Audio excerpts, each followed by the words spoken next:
Kandi Burruss just told everyone she's been laughing, smiling, and faking her way through the pain of her unequally yoked marriage because her divorce from Todd Tucker has actually been brewing for a while now. Yes, I filed Friday, but this is something that, has been brewing for a while. So all the times you've been seeing me online like, all of that means nothing. I've been going through it, y'all. I've been going through it. Life has been lifing me, okay? And several resurfaced clips have shown just how much she's been going through for almost the entirety of their relationship. From Todd downplaying her looks, to withholding intimacy when he was upset about their financial disparity, saying how if they ever broke up, he would smash all her friends, and then trying to play it off as a joke. Even shaming her for their bedroom activities before and after their marriage. Well, we know you, Kandi. We already said you just nasty. Yeah. Kandi, you gave me the coochie in a couple of weeks. Which goes to show, ladies, that it doesn't matter if they eventually marry you. A man who gets the cookie, the cake, or even a sampler's platter before marriage holds on to some level of ridicule or contempt for that woman. He may never say it aloud, but it's definitely right in the back of his mind, and might sometimes come out in seemingly jokingly said comments.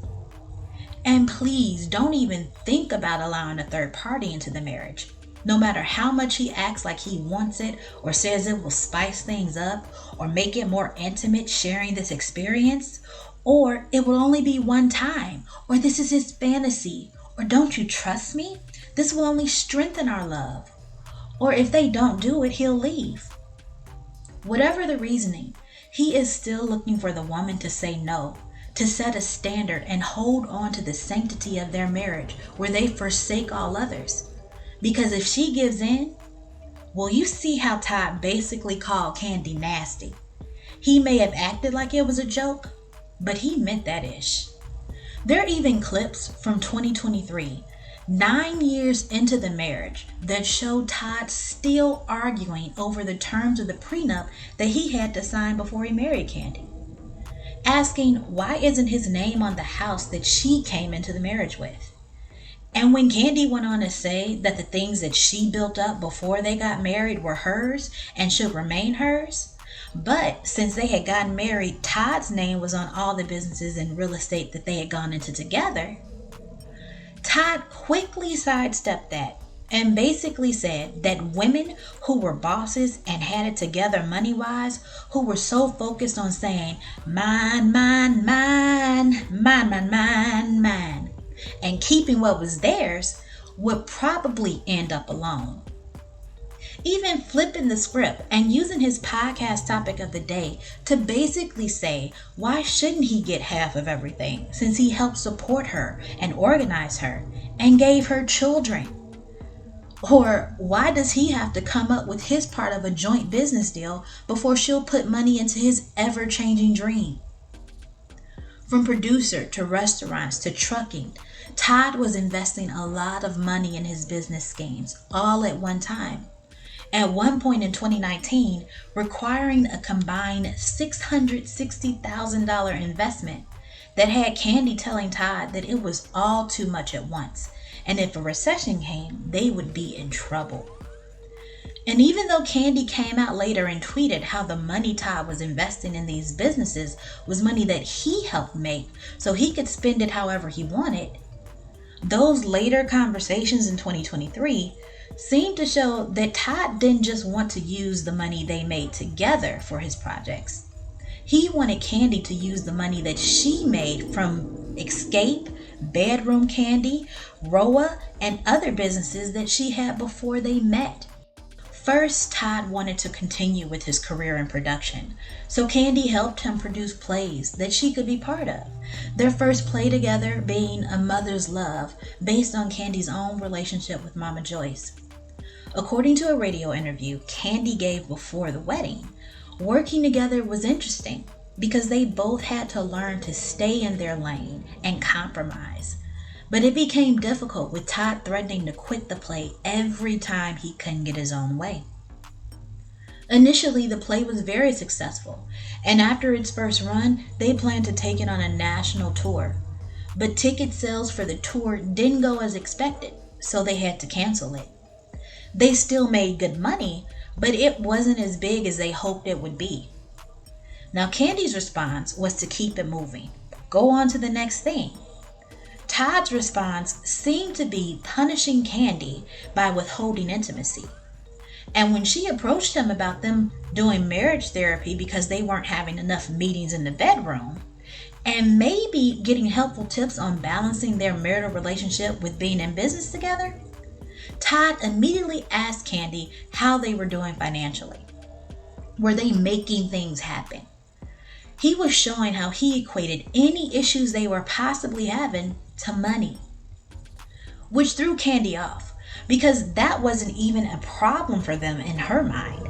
And according to their agreement, Todd was responsible for making enough money to take care of all the household expenses, while Kandi would provide the extra for trips, luxury, and upgrades if they desired them. And Kandi knew that Todd's profit from the play was more than enough for him to fulfill his part of their agreement. And neither of them were hurting financially from it. So what was he doing with his part of the money if he thought finances were an issue? So her response was, well, I'm doing fine. Which from the look on Todd's face, you could tell he immediately took issue with that. And when Kandi brought up having relations more than once a week, he immediately snaps back with, well, he's no Tyson Beckford, and she's no Rihanna, and her coming to bed with a bonnet on was doing nothing for him. And while it was possibly said for laughs and ratings since they were filming a Real Housewives of Atlanta scene, those types of interactions and comments showed the recurring dynamic of their relationship. Kandi viewed their marriage as the two forming a team who could do anything and build an empire together. Meanwhile, Todd viewed their marriage as a competition that resulted in him trying to humiliate or punish his wife every time he didn't measure up to her level.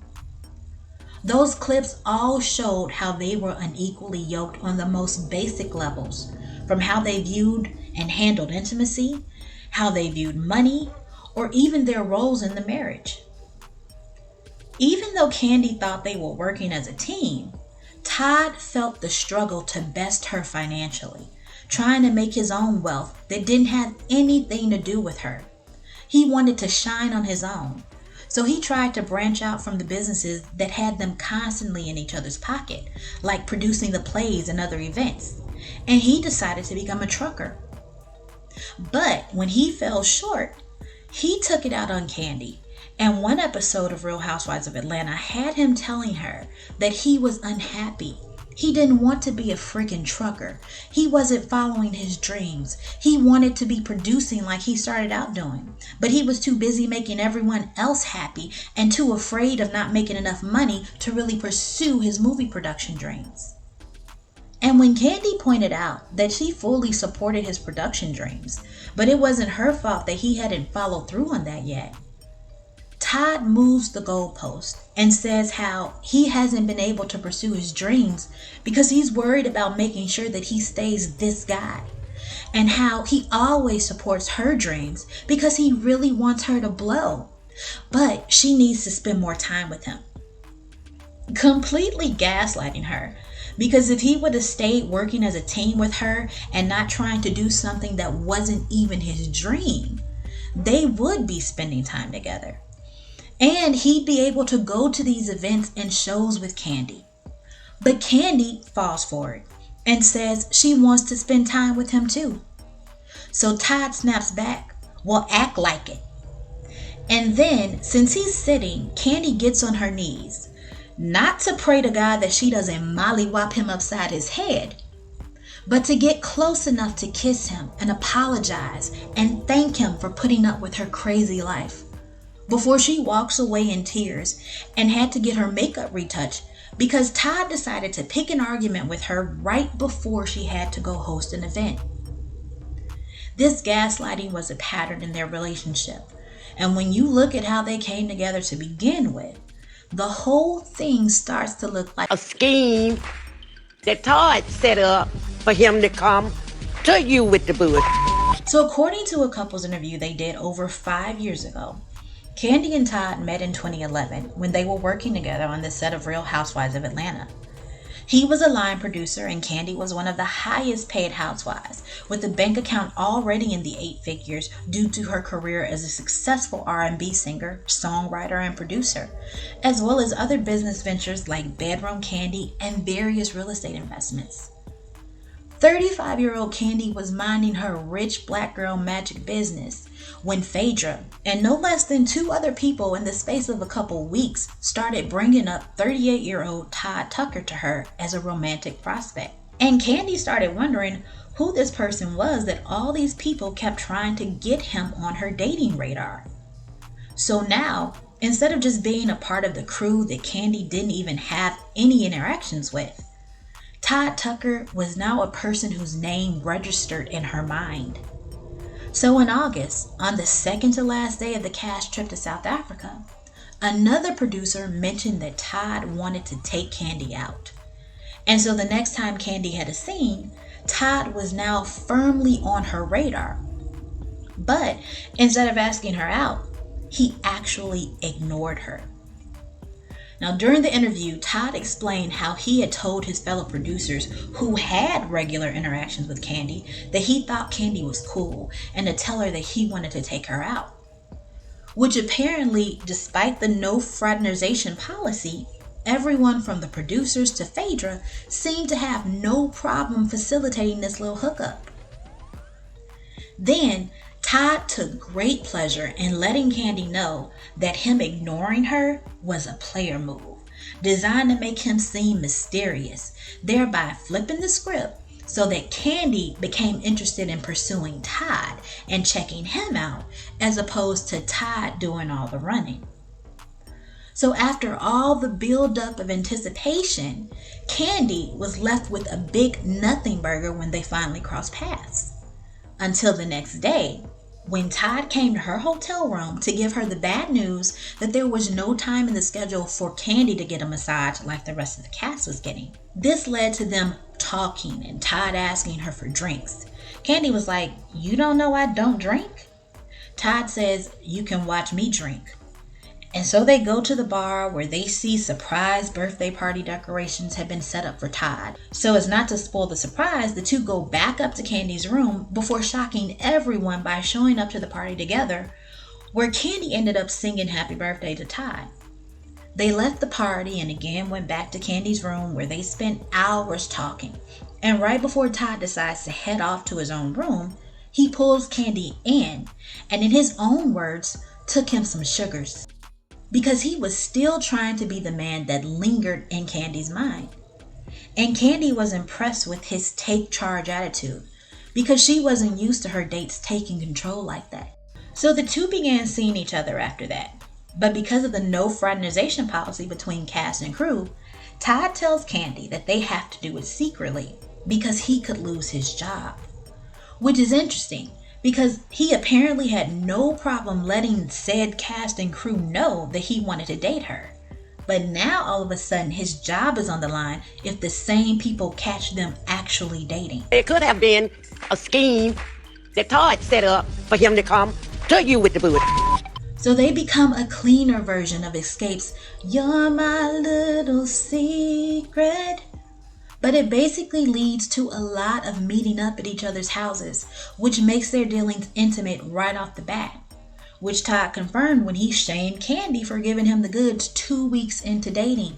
So the intrigue lends the situationship extra spice and also makes it seem like their connection is more solid than it actually is. Something that Todd capitalized on because, as he told the interviewer, he wasn't even thinking about marriage. He just thought Kandi was cool and he loved playing boyfriend and girlfriend and wooing women and then telling them time out, "We not really together." Basically making them think they were in a real relationship and then pulling the rug out from under them. Something that Kandi learned the hard way.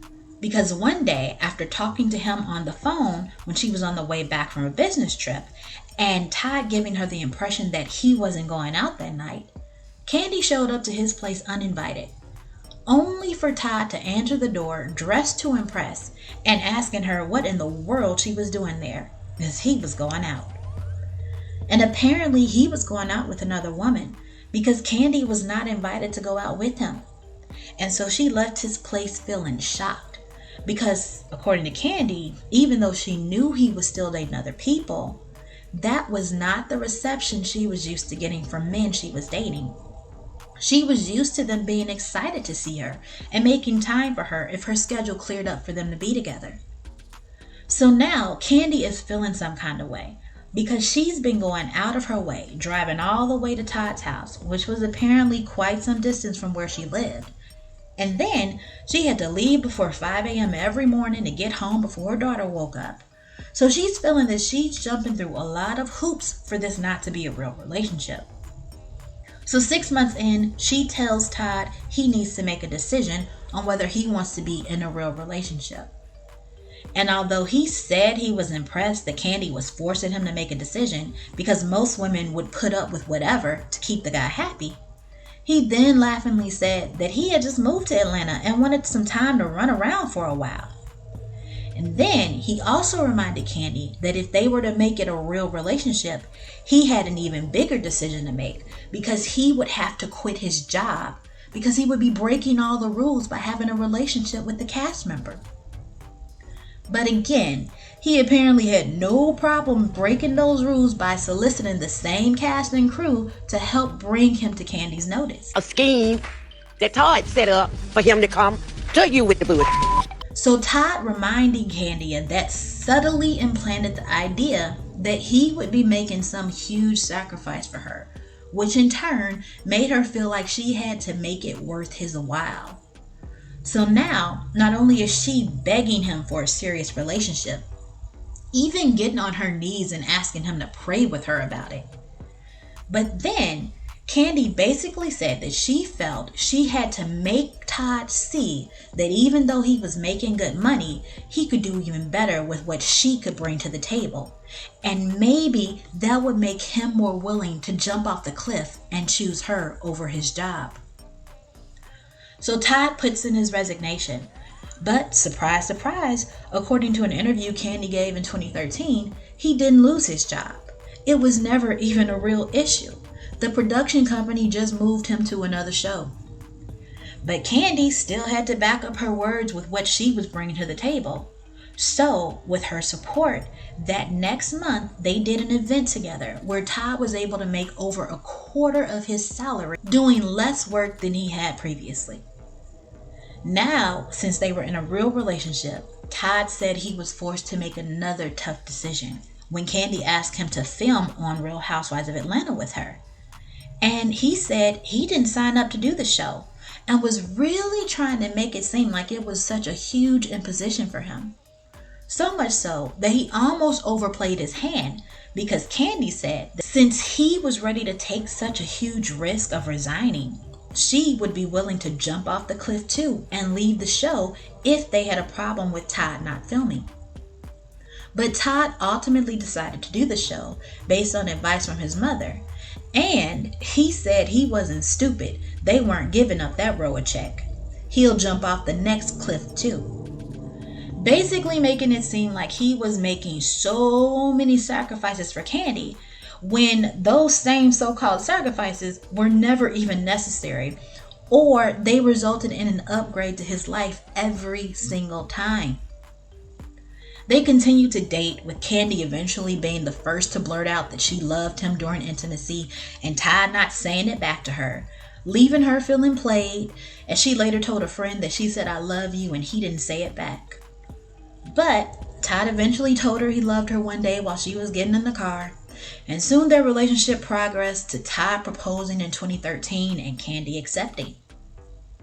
Now, because Kandi was a multi-millionaire and business-wise a very smart cookie, and she had seen how Halle Berry was made to pay over $20,000 a month in child support, and Sherry Shepherd, after only being married a few years, ended up paying child support for a child that wasn't even biologically hers, and with Mama Joyce calling Todd an opportunist every chance she got, Kandi asked Todd to sign a prenup, which initially he was okay with because the prenup would prove once and for all that he wasn't with Kandi for her money. But when push came to shove, Todd refused to sign the prenup because it was some bullish, with clauses that not only guaranteed that Todd could never touch the money, houses, or businesses that Kandi came into the marriage with, and that Todd would get nothing if Kandi was taken out during the marriage, and also that in the event of a divorce, he would have to move out from the house in 30 days. Kandi's wedding, a Real Housewives of Atlanta spinoff special, showed Todd storming out of the wedding rehearsal and saying it wasn't about the money, but the prenup was unfair, before he eventually snuck into Kandi's bedroom the night before the wedding to beg her to take out the clause about leaving the house in 30 days, and the one about him not getting anything if she was taken out during the marriage, because that should be put in a will. If those were removed, he would gladly sign the prenup. So they reached an agreement and Todd signed the prenup the morning of the wedding. But then right after the wedding, he took off to LA because he had to work on a new production, and Kandi couldn't go with him because of work obligations. So instead of a honeymoon, Todd left Kandi for 4 months, where after work he socialized with single friends and partied the nights away, getting passed out drunk without his wife. Kandi visited every 2 weeks, but once that job was done, Kandi told the interviewer that those first few months of marriage were hard and they had to work to build the trust back up. So it seemed more like Todd was punishing her for the prenup, which of course made Kandi feel even more insecure in the marriage, because not only did Todd initially have no intentions to marry her until Kandi basically begged him to be in a real relationship and laid out how he would be better off financially with her by his side, but now she was with a man who had no issues with punishing her for perceived slights by denying intimacy and leaving his wife at home so he could party like he was a college kid, getting passed out drunk and not coming home until 2 or 3 in the morning, continuing this disrespectful behavior for years until after Kandi had their son, when Todd got run up on with a blicky on 2 separate occasions while he was drunk, with one time resulting in them even following him home. He finally realized he was putting his whole family at risk. Which makes you wonder if this is when adding a third party to the bedroom happened, to convince Todd that he wasn't giving up anything by toning down his partying for his family, because they could party together in other ways. So Kandi was not exaggerating when she said the divorce had been brewing for a while, and she had been going through it. Heck, with most of this stuff playing out on TV, most people were surprised the marriage even lasted 11 years. Because based on all that we've seen, it was clear that Todd had no real romantic intentions for Kandi. And when she had to convince him that being in a real relationship with her would upgrade his life, despite her considering herself traditional when it came to marriage, Kandi put herself in a position of role reversal that had her husband seeing her as competition instead of a partner. Which was never more obvious than when, after the success of their 2023 movie The Pass, which is about a married couple giving each other a hall pass, something that Todd co-wrote and apparently had been thinking about for a long time, Todd decided to not only separate his office from Kandi's by moving to a completely different building, because he needed his own space and it was time for him to try a little bit on his own and invest in himself. But after promising to go on a 3-month tour with Kandi, he backed out, saying that with his new office, he had decided to get a team together and they needed to work on putting another movie out. And while of course he wanted to be with her, it wasn't like he was going on stage with her. He would just be there supporting her and to be her comfort. And he needed to accomplish some things on his own.